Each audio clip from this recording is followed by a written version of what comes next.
Hello everyone. আজি মই এটা নতুন হেয়াৰ কাট লৈ আহিছো। এটো ইউ সেভত কাটিম। বাইদেউ গৰাকীক এটা শৰ্ট ইউ কাট লাগে আৰু এনেদৰে মই গাইডলাইন লৈ ললো ধুনিয়াকৈ গাইডলাইন লোৱাৰ পিছত মই এতিয়া সেই গাইডলাইনৰ মতেই এটা ইউ শেপ দিবলৈ মই চেষ্টা কৰিছো। আপোনালোকো চাই যাওক কাটটো একদম ইজিলি দেখাইছো যাতে আপোনালোকৰ বুজাত কোটো অকনমানো ভুল নহয়।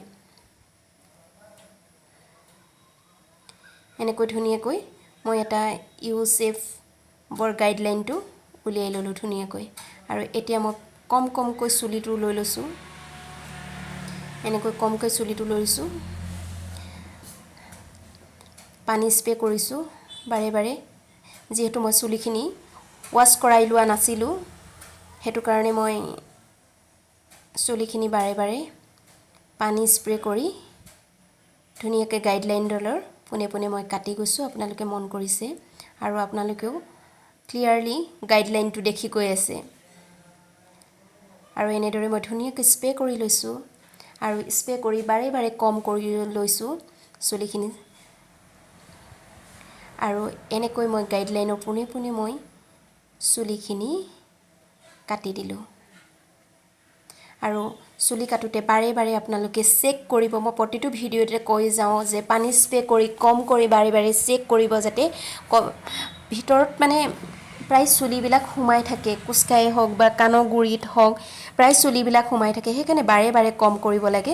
কম কৰি এনেকৈ চুলিটো উলিয়াই আৰু মই গাইডলাইনৰ পুনে মই চুলিটো কাটি দিছো আৰু এনেকৈ এটা মই ডিপ ইউ শেপ দিবলৈ চেষ্টা কৰিছো। বাইদেউ কোনো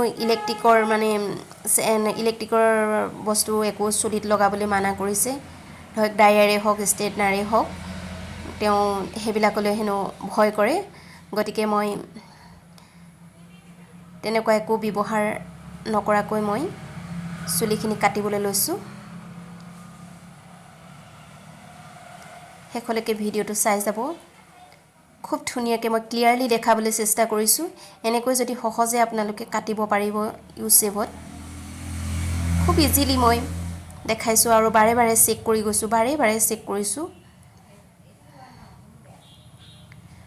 বাৰে কম কৰি লব যাতে কবাত আগাগুৰিয়াকৈ ওলাই থাকিব পাৰে হেবো কাটি যাব ধুনিয়াকৈ আৰু তেওঁ যেহেতু ইলেক্ট্ৰিকৰ কোনো ব্যৱহাৰ নকৰে ডায়াৰ হওক ষ্ট্ৰেটনাৰ হওক সেইকাৰণে ব্ৰাছটোৱে মই বাৰে তেওঁ ভাজ লৈ থকা চুলিখিনি ঠিক কৰিবলৈ চেষ্টা কৰিলো আৰু এয়া বাইদেউভাগৰ ফাইনেল লুক। যদি ইউ শেপটো আপোনালোকৰ ভাল লাগিলে এই হেয়াৰ কাটটো যদি ভাল লাগিলে আপোনালোকে লাইক কমেন্ট আৰু শ্বেয়াৰ কৰিব।